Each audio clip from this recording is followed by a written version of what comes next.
السلام علیکم ورحمۃ اللہ وبرکاتہ۔ بسم اللہ الرحمن الرحیم۔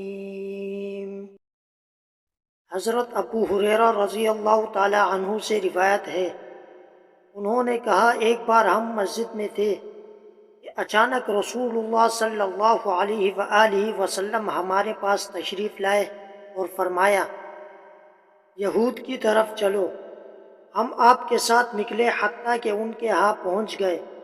رسول اللہ صلی اللہ علیہ وآلہ وسلم کھڑے ہوئے اور بلند آواز سے انہیں پکارا اور فرمایا، اے یہود کی جماعت، اسلام قبول کر لو، سلامتی پاؤ گے۔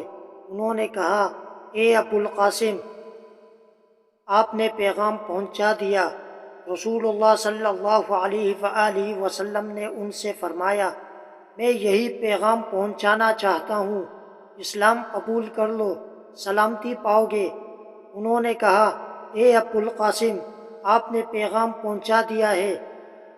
تو رسول اللہ صلی اللہ علیہ وآلہ وسلم نے ان سے فرمایا، میں یہی چاہتا ہوں۔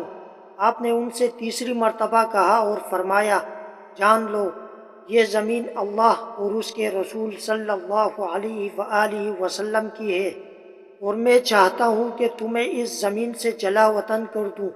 تم میں سے جسے اپنے مال کے عوض کچھ ملے تو وہ اسے فروخت کر دے، ورنہ جان لو کہ یہ زمین اللہ کی اور اس کے رسول صلی اللہ علیہ وآلہ وسلم کی ہے۔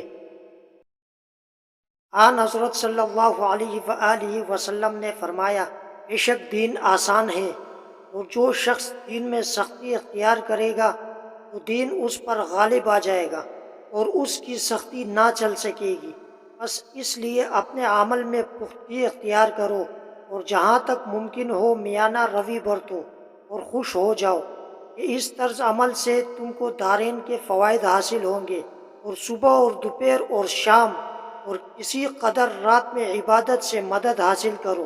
نماز 5 وقتہ بھی مراد ہو سکتی ہے کہ پابندی سے ادا کرو۔